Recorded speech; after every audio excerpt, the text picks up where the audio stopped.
আমি একাকী ঘর, আনা বাইতুল ওয়াহদা, আনা বাইতুল গরাবা অপরিচিত ঘর, আনা বাইতুদ দাব্বা আমি পোকামাকড়ের ঘর, আমি সংকীর্ণ ঘর, আমি অশান্তির ঘর, আমার বুকে কোরআনের আলো নিয়ে আসো। রাসূল বলছেন যে মাটিতে আপনি বসে আছেন, যখন কেউ অপরাধ করে মাটিতে বসে বসে গুনাহ করে, মাটি আল্লাহর কাছে বলে আল্লাহ অনুমতি দেন একটু ভূমিকম্প দিয়ে তাকে আমার পেটে নিয়ে আসি। মাটিও 5 বার ডাকে। কয়বার? 5 বার ডাকে। এজন্য মাটিতে কখনো দম্ভ ভরে হাঁটবা না, জোরে পা ফেলবা না। ইবাদুর রহমান আল্লাযীনা ইয়ামশুনা আলাল আরদি হাওনা ওয়া ইযা খাতাবাহুমুল জাহিলুনা ক্বালু সালামা। বিনয়ের সাথে রাস্তায় চলবেন। মুরব্বী দেখলেন বিনয় হয়ে যান, ছোট শিশুকে দেখবেন কোলে নিয়ে নেবেন, হোক সে হিন্দুর ছেলে, হোক সে অন্য বেধর্মী ছেলে। কুল্লু মাউলুদিন ইউলাদু আলাল ফিতরা, রাসূল বলছেন সব শিশুরা ইসলামের উপর জন্ম নেয়। ঠিক না ঠিক? অতঃপর তার পিতামাতা কাউকে অগ্নি পূজক বানায়, খ্রিস্টান বানায়, ইহুদি বানায়, আর আমাদের শিশুরা আসলে আমরা তার মুখে ধরিয়ে দেই লা ইলাহা লা ইলাহা ইল্লাল্লাহু মুহাম্মাদুর রাসূলুল্লাহ সাল্লাল্লাহু। কবরের জায়গা উল্লেখ হয়েছে কোরআন শরীফে 8 বার। কয়বার? 8 বার। এই সূরাতে তাকাসুরের ভিতরে আল্লাহ কবরের কথা বলছেন। আবার সূরা ইনফিতারে বলছেন ইযাস সামাউন ফাতারাত ওয়া ইযাল কাওয়াকিবু তাসারাত ওয়া ইযাল বিহারু ফুজ্জিরাত ওয়া ইযাল কুবুরু বুসিরাত। মানুষকে কবর থেকে বের করে আনবেন কে? যারা দিল মুনতাশাত, যেমন বৃষ্টি হলে উই পোকা যেমন মাটি থেকে বের হয়, ঠিক তেমনি মাটি থেকে মানুষকে বের করে আনবেন কে? আল্লাহ রাব্বুল আলামিন বের করে আনবেন। কোথায় আনবেন? ইয়াসুকুন নাসু লিরাব্বিল আলামিন। সব মানুষকে কিয়ামতের ময়দানে সিরিয়ায় জমা করবেন। কোথায়? ফিলিস্তিনে জমা করবেন। ফিলিস্তিন এই জায়গাটার আরবি নাম হলো শাম। কি নাম? শাম। এখনকার 5টা দেশ মিলে আগে আরদু শাম। রাসূল বলতেন ইয়া আহলা শাম ফাতুবা লিশাম, সুসংবাদ শামবাসীর জন্য। রাসূল একদিন শুইলেন, শুয়ে স্বপ্নে দেখে রাসূলের মাথার পাশ থেকে কোরআন উপরের দিকে উঠে যাচ্ছে। রাসূল তাকিয়ে আছেন, কোরআন উঠে যাচ্ছে। তাকিয়ে দেখলেন কোরআন আবার গিয়ে শামে নাজিল হয়েছে। রাসূল উঠে বললেন আল ঈমান বিশাম, ঈমান থাকবে ফিলিস্তিনে। কোথায়? ফিলিস্তিনে। এই জন্য ফিলিস্তিনকে যারা ভালোবাসে তারা মুমিন। তারা কি? মুমিন। আর ফিলিস্তিনকে যারা ভালোবাসে না তারা মুমিন না। এই ফিলিস্তিন, এটা শাম হবে কিয়ামতের ময়দান। এখানে সিরিয়া, জর্ডান, লেবানন, ফিলিস্তিন আর আজকের ইসরায়েল, যেটা লুট করা দেশ। ইসরায়েলের এই বন্ডরা, এই ইহুদির বাচ্চারা কুত্তার চেয়ে নিকৃষ্ট। এরা এদেরকে মেহমান হিসেবে জায়গা দিয়েছে, বস ঘর দখল করে বসে রয়েছে। থাকতে পারবি না, এমন একটা সময় আসবে। রাসূল বলছেন গাছের পিছে লুকালে গাছ বলে দিবে আমার পিছনে ইহুদি আছে, ধরো এবং মারো। সেই সময়টা সামনে আসছে। আমরা ইসলামের জন্য এক হব, কিন্তু কাউকে কখনো আক্রমণ করব না। কবরের চিন্তাটা মাথায় রাখবো। 3 নাম্বার আল্লাহ বলছেন কাদিয়াইসাল কুফারু মিন আসহাবিল কুবুর। কাফেররা কবরের আযাবের ব্যাপারে নিরাশ। তারা কবরের আযাব বিশ্বাস করে না। বাংলাদেশে বহু মানুষ আছে কবরের আযাব বিশ্বাস করে না। রাসূল একদিন যাচ্ছিলেন, একটা খচ্চরের পিঠে চড়ে। খচ্চর চিনেন? খচ্চর গাধার চেয়ে ছোট, গাধার চেয়ে বড়, ঘোড়ার চেয়ে ছোট। এটার নাম কি? বাগাল। বাগাল বলে হ্যাঁ, আরবিতে খচ্চর বলা হয়। এটা গাধা এবং ঘোড়ার সংমিশ্রণে হয়। এটা নামও এরকম, খচ্চর। রাসূল এটার পিছনে বসেছিলেন, বুখারী হাদিস। হঠাৎ করে তিনাকে খচ্চর এভাবে মোড়া দিয়ে তিনাকে প্রায় ফেলে দেওয়ার উপক্রম হলো। রাসূল সাল্লাল্লাহু আলাইহি ওয়াসাল্লাম নামলেন, নেমে দেখে কিছু কবর। কিছু কি? কবর। কবরের মধ্যে তাদের আযাব হচ্ছে ছোট্ট একটা জিনিস নিয়ে। পেশাব থেকে তারা ঠিক মতো পরিষ্কার হতো না। আমাদের দেশে এরকম লোক বেশি না কম? রাস্তার পাশে পেশাব করে আস্তে উঠে চলে যায়, আছে না নাই? আস্তে উঠে চলে যায়। আমি একজনকে বললাম ভাই পানি দিলেন না? কয় খাইছি পানি, গেছে পানি। কি এর পানি? কি দুষ্ট দেখেন। অবশ্য উনি অন্ধ ধর্মে ছিলেন। তো আমি তখন ছোট, তখন আমি টুপে টুপে ছিলাম যে দেখি বাথরুমে যাই কিনা।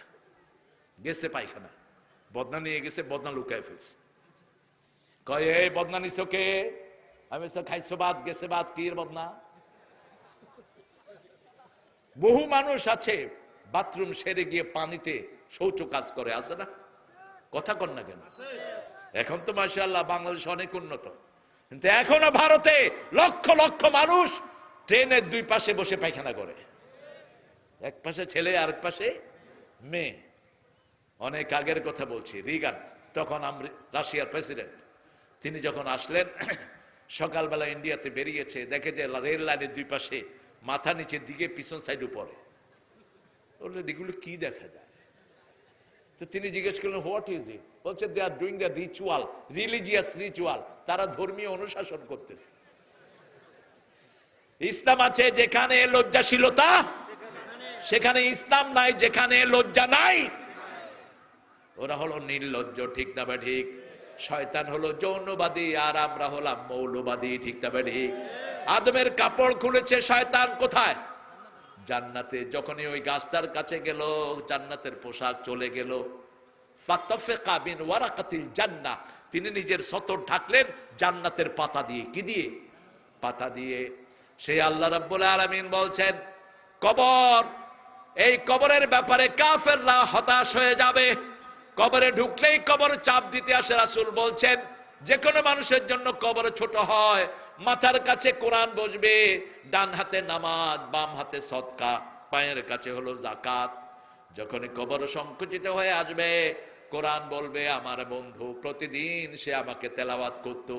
আজকে রাতে সূরা মুলুক পড়া ছাড়া আমরা শুভ না। রাজি আছি? রাজি আছি? 5টা আমল যে করবে তার কবরের আযাব মাফ করে দিবেন কে? 1 নাম্বার, রাতে যারা সূরা মুলক পড়ে তাদের কবরের আযাব মাফ করে দিবেন কে? 2 নাম্বার, জুমার রাতে যাদের মৃত্যু হয় কবরের আযাব মাফ করে দিবেন কে? 3 নাম্বার, শহীদ যারা হয় তাদের কবরের আযাব মাফ করে দিবেন কে? শহীদ হতে রাজি আছেন না নাই? আছেন না নাই? হাত তুলে দেখে দাও মুসলমান।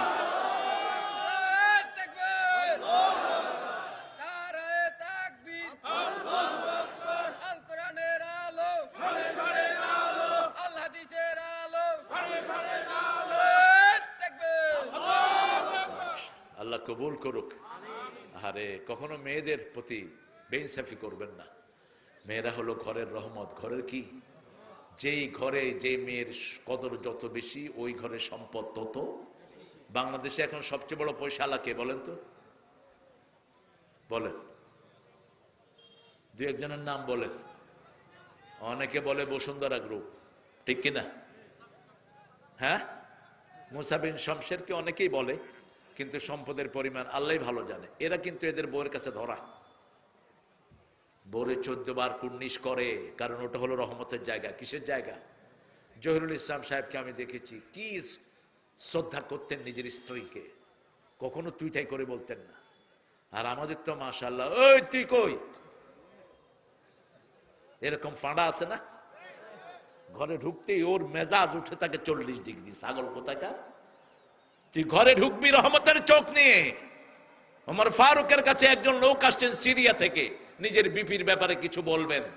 এসে শুনে ওমর ফারুকের ওয়াইফ এত গরম, ওই লোক চলে যাচ্ছে। ওমর ফারুক রাদিয়াল্লাহু ডাকলেন, এই যাচ্ছ কোথায়? আমার হয়ে গেছে, আমার বউ এত গরম না। আমি যা শুনছি আমার হয়ে গেছে। কয় কি হয়েছে? এদিকে আয়, ঢুক মসজিদে। কি হয়েছে বল? বলছে হুজুর আমার বউয়ের ব্যাপারে বিচার দিতে এসছি, এখন দেখি যে আপনার বউ আরো গরম। ওমর ফারুক বলছেন শোনো বাবা, যেই ঘরে আমার বউ এখন আছে ওই ঘরটার মালিক কে বলো? বলছে অল্প সময়ের জন্য আপনি মালিক। ঠিক না ঠিক? জামাইয়ের ঘরে তো কে থাকে? কথা কন না কেন? নাকি আপনার সবাই ঘর জামাই? ওই যে ছেলে মেয়েগুলো, এই ছেলে মেয়েগুলো আল্লাহ আমাকে দিয়েছেন, কিন্তু পালন করে বিবি। ঠিক না ঠিক? সারাদিন রান্না বাড়া করে। এবার ওমর ফারুক ঘুরে বললেন, একটা মেয়ে নিজের ঘর সংসার সব ছেড়ে সারাদিন আমার কাছে থাকে, আমার ছেলে মেয়েগুলো দেখাশোনা করে, আমার ঘরের কাজগুলো করে, তার একটু রাগ কোথাও যদি আমি শুনতে না পারি, কি অধিকার আমি তাকে দিলাম? কি অধিকার তাকে দিলাম? মা আয়েশাকে বলছেন রাসূল, ও আয়েশা তুমি যে রাগ করো আমি কিন্তু টের পাই। আয়েশা মুস্কি হেসে দিয়েছেন। বলেন তো আমি রাগ করলে কি করি? এবার রাসূল বলছেন, আয়েশা তুমি রাগ করলে বলো ইব্রাহিম আলাইহিস সালামের আল্লাহ আমাদের উপর রহম করুক। তখন আমি বুঝি তুমি আমার উপর রাগ করে আছো। এবার মুচকি হেসে দিয়ে আয়েশা বলছেন, আমি আপনার উপর খুশি থাকলে কি বলি? রাসূল বললেন, তুমি বলো মুহাম্মদ সাল্লাল্লাহু আলাইহি ওয়াসাল্লামের আল্লাহ আমাদের উপর রহম করুক। তখন আমি বুঝি তুমি আমার উপর খুশি আছো। কি সুন্দর সম্পর্ক! স্বামী স্ত্রীর সাথে সব খোলামেলা আলাপ করবে। আল্লাহ বলছেন, হুন্না লিবাসুল লাকুম ওয়া আনতুম লিবাসুল লাহুন্না। স্বামী হলো স্ত্রীর পোশাক, স্ত্রী হলো স্বামীর পোশাক। পোশাক মানুষের 5টা কাজ করে। কয়টা? 1 নম্বরের কাজ, পোশাক সৌন্দর্য বাড়ায়। ঠিক না ঠিক? এই দেখেন কি সুন্দর পোশাক, এই যে কালো কালোর উপর ক্রস ম্যাচিং, এই যে ওসি সাহেবের ক্রস ম্যাচিং, এটা রাসূলের সুন্নাহ। এই ক্রস ম্যাচিং শিখিয়েছেন রাসূল সাল্লাল্লাহু। তিনি কালো পাগড়ি পরলে সাদা জুব্বা পরতেন, আবার সাদা জুব্বা পরলে কালো পাগড়ি পরতেন। ক্রস ম্যাচিং কি বলে? Cross matching. সৌন্দর্যের প্রতীক ছিলেন, রাহমাতাল লিল আলামিন। সেই নবীর রাহমা সব আমাদেরকে শিখিয়েছেন। আমরাও নবীর সুন্নত মানব, রাজি আছি তো? কবর দেখলে ওই যে খচ্চর লড়ে উঠলো, রাসূল নামলেন, কিছু গাছ রোপণ করে দিলেন। কি রোপণ করলেন? খেজুরের ডালায় রোপণ করলেন। সাহাবায়ে কেরাম বললেন, ইয়া রাসূলুল্লাহ মা বিক, আপনি এটা রোপণ করছেন কেন? রাসূল বললেন, এই ডালাগুলো যতক্ষণ জীবিত থাকবে তসবিহ করবে কার? আর ওই কবরে সওয়াব যেতে থাকবে। আলহামদুলিল্লাহ, আমরা যে কবরে গাছ লাগাই না, এটা লাগাবেন আপনারা, একটু তদারকি করবেন। আপনারা কবরের পাশ দিয়ে যেতেই বলবেন, আসসালামু আলাইকুম ওয়া রাহমাতুল্লাহি ওয়া বারাকাতুহু। এর দূর বলে দেন। ওই যে ইয়া হালাল কবুর বলতে পারে না, তখন ওই যে হুজুরের কবর, এই যে সুমা দিলে কি হয়? সুমা দিবেন আপনার ছেলের কপালে। কবরে সুমা দেন কেন? কবরে চুমা দেওয়ার কিচ্ছু নাই, যত বড় কবরই হোক। হিমস থেকে কিছু লোক এসে রাসূলকে বললেন, you want to prostrate you ইয়া মুহাম্মদ, নাহানু নাসজুদুক, আপনাকে সেজদা দিতে চায়। কেন? আমরা দেখেছি ওদের বড় নেতাকে তারা সেজদা দেয়, আপনার চেয়ে বড় নেতা পৃথিবীতে আর কেউ। রাসূল বললেন, আমি যদি মারা যাই, ওই যে ওখানে যদি আমার কবর হয়, তখন তিনি জীবিত, ওই কবরের সামনে তোমরা সেজদা করবা নাকি? সাহাবায়ে কেরাম বললেন, না, আমার কবরে সেজদা করবা না। কারো কবরে সেজদা করা জায়েজ।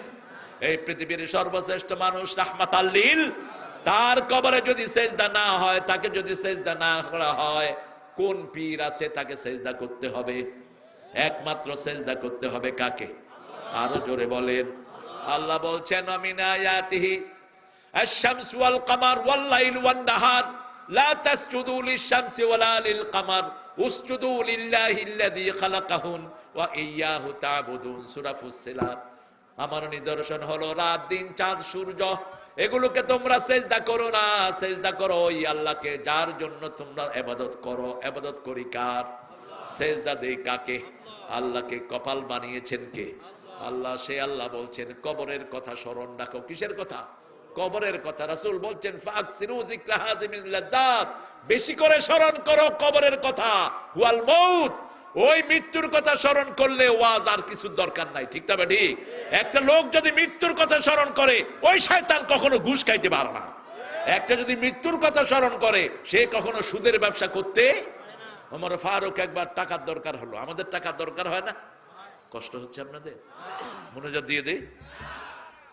ও, আপনারা যাবেন না? আপনাদের তো কারো ডায়াবেটিস নাই দেখতেছে।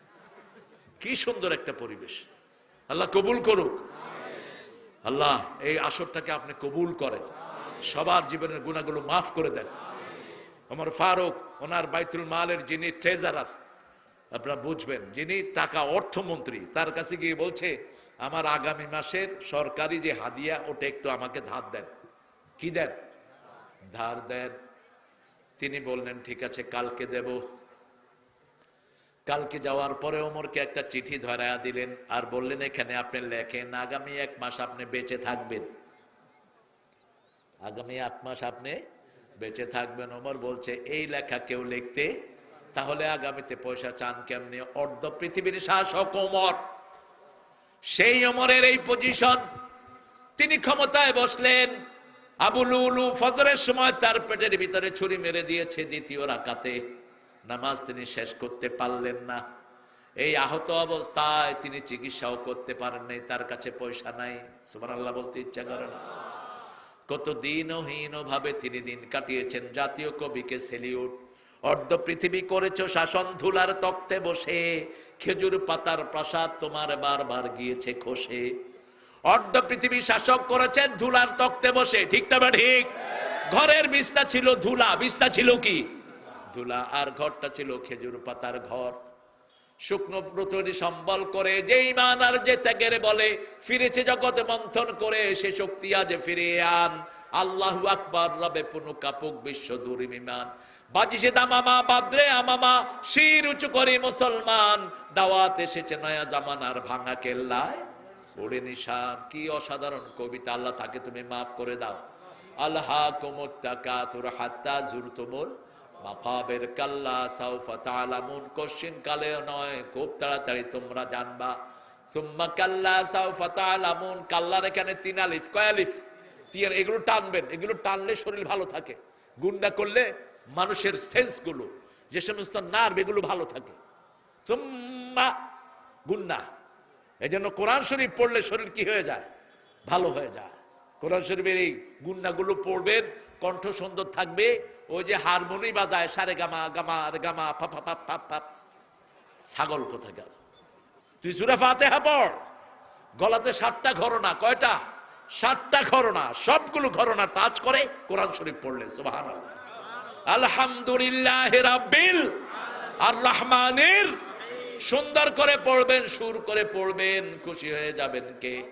আল্লাহ খুশি হয়ে। কাল্লা সাউফা তা'লামুন, সুম্মা কাল্লা সাউফা তা'লামুন, কাল্লা লাউ তা'লামুন ইলমাল ইয়াকিন। ইয়াকিন হলো 3 প্রকার। কয় প্রকার? আইনুল ইয়াকিন, ইলমুল ইয়াকিন, হাক্কুল ইয়াকিন। 3 প্রকার। এখন আপনারা যারা এখানে এসেছেন, আপনাদের এটা হলো আইনুল ইয়াকিন। এটা কি? আইনুল ইয়াকিন। এতদিন শুনছেন মাহফিল হবে, তুমি ক্লান্ত হও নাই? সিরাজ ঠিক আছে? হ্যাঁ, নামও সিরাজ। সিরাজ কার নাম? জানেও না। কার নাম? রাসূলের নাম। কার নাম? কোথায় পাবেন? সূরা আহজাবের ভিতরে, বিইজনিহি সিরাজাম মুনীরা। কাল্লা সাউফা তা'লামুন, সুম্মা কাল্লা সাউফা তা'লামুন, কাল্লা লাউ তা'লামুন ইলমাল ইয়াকিন। এটা আগে ছিল ইলমুল ইয়াকিন। ইলমে ছিল ইয়াকিনটা, যেরকম এরকম একটা কিছু হতে পারে। আজকে আপনারা এসেছেন, এসে যাওয়ার পরে আরেকটা বিশ্বাস হবে, ওটা হলো আইনুল ইয়াকিন। ঠিক না? ঠিক। আপনার চোখে দেখে বিশ্বাস করেছেন, আপনার চোখে দেখেছেন, এখন আর অস্বীকার করার কোন যোগ। আল্লাহ সব ব্যাপারে বলেছেন ইমানের কথা, কিন্তু আখিরাতের ব্যাপারে বলেছেন ওয়া বিল আখিরাতি হুম ইউকিনুন। আখিরাতকে চোখের সামনে রাখবা। আখিরাতকে যদি কেউ চোখের সামনে রাখে, সে কখনো চুরি করতে পারে, সে কখনো সুদ খেতে পারে না, ঘুষ খেতে পারে না, সে কখনো জমির আইল ঠেলতে পারে না। রাসূল বলছেন মান গায়্যারা মানারুল আরদ, যে জমির আইল ঠেলে আল্লাহ লানত তার উপর। যতক্ষণ আইল ঠিক না করে ততক্ষণ তার উপরে লানত দেন কে? যে মেয়ে চোখের ভুরু ছেঁচে ফেলে, সেই মেয়ের উপর আল্লাহর লানত। যে ছেলে মেয়ের বেশভূষা পরে, যে মেয়ে ছেলের বেশভূষা পরে, তাদের উপরে কার লানত। আর যার উপরে আল্লাহর লানত হয়, তার কোনো কিছু কবুল হয় না। আলহাকুমুত তাকাসুর হাত্তা যুরতুমুল মাকাবির, কাল্লা সাউফা তা'লামুন, সুম্মা কাল্লা সাউফা তা'লামুন, কাল্লা লাউ তা'লামুন ইলমাল ইয়াকিন, লাতারাউন্নাল জাহিম। অবশ্যই তোমরা দেখবা জাহিম। কি দেখবা? জাহিম। জাহিম কি? জোরে বলেন। সবচেয়ে ভয়ানক একটা জাহান্নাম। যেমন হোতামা জাহান্নাম। হোতামা কি? আমা আদরাকা মাল হোতামা, নারুল্লাহিল মুকাদা। সব সময় যেটা জ্বলতে থাকবে। কতটুকু এটার পাওয়ার? তাত্তালু আলাল আফিদা। আঙ্গুলে যখন এই হোতামার আগুন লাগবে, আপনার কলিজা পুড়ে মুখ দিয়ে বেরিয়ে আসবে। দুনিয়ার আগুন শুধু সামনেই লাগে, ভিতরে টাচ করে না। কিন্তু আল্লাহ বলছেন হোতামা কি? হোতামা কেন হবে জানো নাকি? ওয়াইলুল লিকুল্লি হুমাযাতিল লুমাযা আল্লাযী জামাআ মালান ওয়া আদ্দাদা ইয়াহসাবু আন্না মালাহু আখলাদা। আকারে ইঙ্গিতে মানুষকে টিটকারি করে। ওই ওই যে হুজুর আছে না, কথা কন না কেন? ডাইরেক্ট গিবত করে আর ইনডাইরেক্ট গিবত করে, আছে না নাই? ডাইরেক্ট গিবত করে। গিবত কি? আপনার মধ্যে একটা দোষ আছে, এটা বাহিরে মানুষের কাছে প্রচার করার নাম কি? জোরে বলেন। গিবত। যেমন বেলাল রাদিয়াল্লাহু আনহুকে এক সাহাবী বলছেন, ইয়া ইবনে সাউদা, হে কালো মায়ের সন্তান। বেলাল কি ছিলেন? কথা কন না কেন? ওনাকে বললেন কি? কালো মায়ের। কলজা কি লাগছে? আঘাত লেগেছে। রাসূলের কাছে বিচার দিয়েছি, ইয়া রাসূলুল্লাহ, ফলান কালানি ইবনে সাউদা, ওই সাহাবী আমাকে বলেছে কালো মায়ের সন্তান। যখনই বলেছে রাসূল ডেকে আনলেন, আনতে ইমরাউন ফিকা জাহিলিয়া, তোমার ভিতরে এখনো মূর্খতা আছে, তুমি কেন তাকে কালো মায়ের সন্তান বলেছো? বেলালের মনে ব্যথা লেগেছে। ওই সাহাবী সেজদায় গেলেন। সেজদায় গিয়ে রাসূলকে বললেন সাল্লাল্লাহু আলাইহি সাল্লাম, বেলালকে বলেন, বেলালের কালো পা দিয়ে যেন আমার সাদা গলার মধ্যে পাড়া দেয়। বেলালের কালো পা যতক্ষণ আমার ঘাড়ে উঠাবে না, ততক্ষণ আমি সেজদা থেকে উঠবো না। বেলাল কেঁদে ওই সাহাবীকে বুকে জড়িয়ে ধরেছে। একজন মুসলমান আরেক মুসলমানের বুকের জিনিস, ঠিক না বে ঠিক? এই জন্য আপনার ভাইকে আপনি সম্মান করবেন, আপনার সম্মান বাড়িয়ে দিবেন কে? ওয়াইলুল লিকুল্লি হুমাজাতির লুমাজা। 6 ব্যক্তির জন্য ওয়াইল দোজক। কয় ব্যক্তি? ওয়াইল মানে হলো জাহান্নামের ওই জায়গা, যেটা থেকে প্রত্যেক দিন 450 বার জাহান্নামে আল্লাহর কাছে আশ্রয় চায়, এত ভয়ানক জায়গা। প্রথম বললেন ওয়াইলুল লিল মুসাল্লিন, ওই মুসল্লিদের জন্য ওয়াইল দোজক। ঘুমাইয়া কাজা করেছো ফজর, তখনও জাগনি যখন জোহর, হেলায় খেলায় কেটেছে আসর, মাগরিবের ওই শুনিয়া যান, এখনো জমাতে হওরে শামিল, এখনো এসাতে আছে স্থান। 5 ওয়াক্ত নামাজ আর ছেড়ে দেব না। রাজি আছি তো? একটু হাত তুলে দেখান তো কারা কারা রাজি। বলেন, হে আল্লাহ, আপনার নামে শপথ করছি, জীবনে আর কোনোদিন ফরজ নামাজ, ফরজ রোজা, ফরজ পর্দা ছেড়ে দেব না। আমিন ইয়া রাব্বাল আলামিন। হাতগুলো নামাই। রাসূলের প্রথম নামাজের রাসূলের মুসল্লি ছিলেন কে বলেন? ওনার বিবি মা খাদিজাতুল কুবরা রাদিয়াল্লাহু আনহা। আপনি আপনার বিবিকে নিয়ে নামাজ পড়বেন, বিবির নাম ধরে দোয়া করবেন, যেমন করতেন রাহমাতাল লিল আলামিন। বিবি, তোমার ঘুম আসতেছে? একটা বালিশ এনে দাও না। আপনাদের ঘুম আসতেছে? একটু জোরে বলেন তো আল্লাহু আকবার। হ্যাঁ, সোহেলও বলছে, এই জন্য সবাই বলছে আবার আল্লাহু আকবার। একটু পরে ছেড়ে দেব, টেনশন করে না। আচ্ছা, 2 ঘন্টা হয়ে গেছে গো, একটু ছেড়ে দিবেন তাড়াতাড়ি, তাহলে আবার আসবো। আর যদি না ছাড়েন, এই যে যাব। আপনাদের এলাকাটা আসলে খুব সুন্দর, আসলে খুব ভালো। আপনারা আল্লাহ কবুল করুন। আরো চিৎকার করে বলি আমিন। এখন দেখেন আল্লাহ বলছেন ওয়াইলুল লিকুল্লি হুমাজাতির লুমাজা আল্লাযী জামাআ মালাউ। ওয়াইল দোজক ওদের জন্য যারা সম্পদ জমা করে। সম্পদ কি করে? যারা জমা করেছে। কেউ টাকা খেতে পারে নাই। আপনি আনবেন একদিকে, আরেকদিকে খরচ করবেন, ঠিক না? ঠিক। আগে খরচ করবেন কার জন্য বলেন তো? আল্লাহ বলছেন আগে কার জন্য খরচ করবা? মান ফাকতুম মিন খাইরিন ফালিল ওয়ালিদাইন। সূরা বাকারা 215 নম্বর আয়াত। 215। আগে পিতামাতার জন্য খরচ করবা। কেন? পিতামাতা কোনোদিন হিসাব করে আপনার জন্য খরচ করে নাই, ঠিক না? ঠিক। এখন পিতামাতাকে দাও, কোনো হিসাব চেও না, কোনো হিসাব চেও না। আপনার অসুস্থতায় কত টাকা খরচ হয়েছে বাপ কখনো হিসাব করে নাই। আপনার পড়াতে কত টাকা খরচ হয়েছে মা কখনো হিসাব করে নাই। আপনি কেন হিসাব করবেন? এটা হুকুম কার? হুকুম কার? 2 নম্বরে আল আকরাবিন, নিজের ভাই। আপন ভাই খেতে পায় না, তার হাতে টাকা দেয় না। আপন বোন খেতে পায় না, চাচা ফুফা খেতে পায় না, এরকম আছে না নাই? কাউকে দেয় না। কোথায় কোন নেতার পিছনে টাকা ঢালো, তোর উপরে আল্লাহ লানত, তোর উপরে আল্লাহ লানত। আল্লাহ জিজ্ঞেস করবেন মিন আইনা ইকতাসাবাহু ফিমা আনফাকাহু, কোত্থেকে কামাই করেছো, কোথায় খরচ করেছো? জীবন কিভাবে কাজে লাগিয়েছো? যৌবন কোন পথে কাজে লাগিয়েছো? কোন পথে কামাই করেছো? কোথায় খরচ করেছো? পিতামাতার জন্য খরচ করলে কোনো হিসাব, কোনো হিসাব কি? বরকতের জায়গা ঘরে। পিতামাতা দোয়া করলে সাথে সাথে কবুল করেন কে? আল্লাহ কবুল করে নেয়। আল্লাহ বলছেন জামা মালাহু ওয়া আদ্দাদা ইয়াহসাবু আন্না মালাহু আখলাদা। তারা মনে করে তাদের সম্পদ তাদেরকে চিরস্থায়ী করবে, ঠিক না? ঠিক।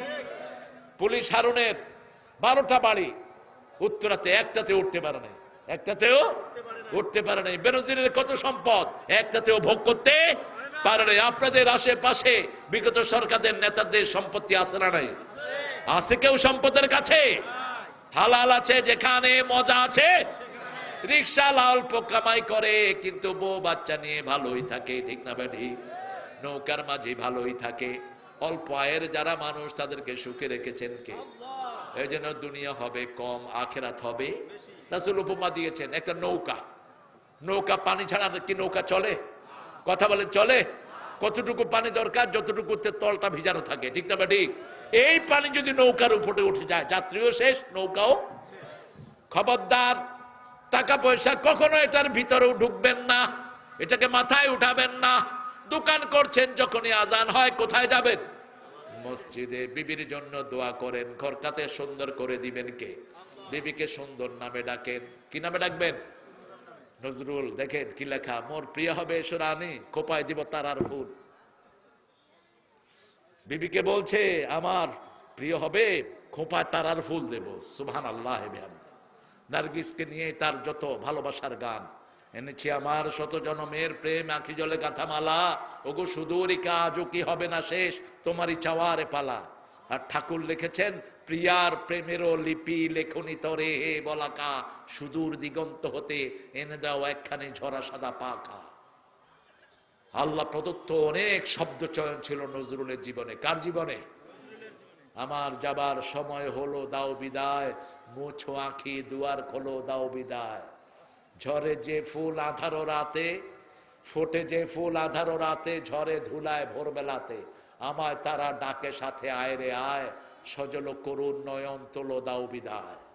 অন্ধকারে এসেছিলাম থাকতে আধার যাই চলে, ক্ষণিক ভালোবেসেছিলাম চিরকালের নাই হলে। আল্লাহ নজরুলকে আপনি মাফ করে দেন। কবরের কথা তার লেখায় আছে না নাই? ঠাকুরের লেখায় কোনো কবরের কথা নাই, বিশ্বাসিত করতো না।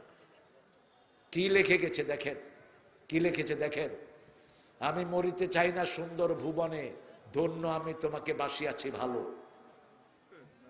মরিতে চায় না, এখন তিনি কোথায়?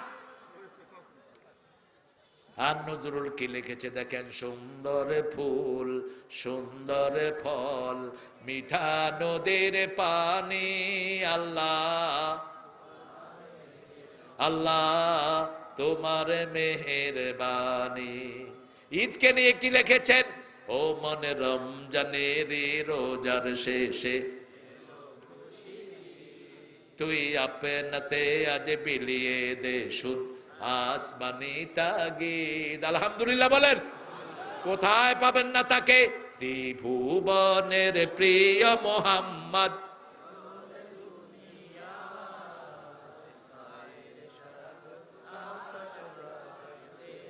দেখবি যদি দেখবি যদি কোন সাউন্ড। আল্লাহ হেদায়েত করুক। লক্ষ লক্ষ লোক কোন সাউন্ড নেই, এগুলো সাউন্ড করলে কি গুনাহ হবে? এগুলো সওয়াবের জিনিস, কবরে বরকত হবে, ঠিক না ঠিক? আল্লাহ বলছেন লাইম বাদান্না ফিল হুতামালামে তাকিদ নুনে সকিলা, জমা করবেন যে তাতে কোনো সন্দেহ করলে ঈমান চলে যাবে। যেমন আল্লাহ বলছেন যে আমার প্রশংসা করবে, লাইন শাকারতুম লাযীদান্নাকুম, যদি শুকরিয়া আদায় করো, লামে তাকিদ নুনে সকিলা, অবশ্যই নিয়ামত বাড়ায়া দিব। এই জন্য বাংলাদেশের নিয়ামত বেশি না কম? এই কুড়িগ্রামে মঙ্গা ছিল, এখন আর কোনো মঙ্গা নাই। আগে কুড়িগ্রামের লোকেরাই ঠিক মতো খেতে পারতো না, এখন ময়মনসিংহ এর লোকেরা সেখানে খায়। কথা কন না কেন? প্রায় 30-40 হাজার লোক ময়মনসিংহ থেকে কোথায় আসছে? এই কুড়িগ্রামে। উত্তরবঙ্গে নামিয়া কুড়িগ্রাম কও, এটা কোন কোন গ্রাম? কুড়িগ্রাম। এখনো বাড়ছে, ঠিক না ঠিক? ফসল কি সুন্দর ফসল হয়। আজকে দুপুরে যে চাল খাইছি, আমার তো জীবনে আমি এত সুন্দর চাল খাইনি। কি নাম হয়তো ও বলছে, কি ভোগ? কাটালি ভোগ। আমার বাপের নামও শুনে নেই। কি সুন্দর ধান, কালো কালো ধান। আর চাউল যখন রেঁধে দিয়েছে, মনে হয় আমি কোনো খুশবুদার বাগানের ভিতরে বসে আছি। ঢাকাতেও কাটালি ভোগ খাই, ভাত খাই না, আটা খাই, বুঝি না। এলে কি এর কাটালি ভোগ, কিসের মেশিন দিয়া কাইটা খাওয়া দেয় শয়তান গুলো। আর আপনাদের এখানে সব তাজা তাজা জিনিস, ঠিক না? ঠিক। আপনাদের এখানে এসছি, এই যে ফুলকপি, তারপরে একটু বেগুন, একটু ধনিয়া দিয়ে একটা কি করেছে, এটা একটা সবজির করেছে, সবজি দিয়ে খাইছি আমি। সবজি খাওয়া যায়, কিসের গোস্ত আর কিসের ঘোড়ার ডিম। এক মোটা কচু খাবেন, এই যে এক পোয়া কচুতে 2.5 কেজি গোস্তের প্রোটিন থাকে। কি প্রোটিন আল্লাহ সবজির ভিতরে দিয়েছেন। ফরিদপুরের একজন লোকের বয়স হলো 135, 40-এ মারা গেছেন তিনি। তিনাকে জিজ্ঞেস করতো আপনি কি খান? কয় আমি শুধু শাকসবজি খাই। এই ক্ষেতের থেকে শাকসবজি টোকায় নিয়ে আর ছোট মাছ খাই। ছোট কি মাছ, এগুলো তো আপনাদের এখানে নাই বোধহয়, তো দেন নাই কেন আমারে? শুধু গরু গোস্ত আর মুরগির গোস্ত লেগেছে। এই গরু গোস্ত আর মুরগির গোস্ত তো পাগলও খায় না। কত খাওয়া যায় গরু আর মুরগি? যেখানে যাই গরু মুরগি, গরু মুরগি। এত কষ্ট করে ঢাকা থেকে আসলাম, একটু শাকসবজি দিবেন, ভর্তা দিবেন, ঠিক না বেটি? আমাদের গ্রামে কত সৌন্দর্য লুকিয়ে আছে, আলহামদুলিল্লাহ বলেন। গ্রামের লোকরা ভালো থাক।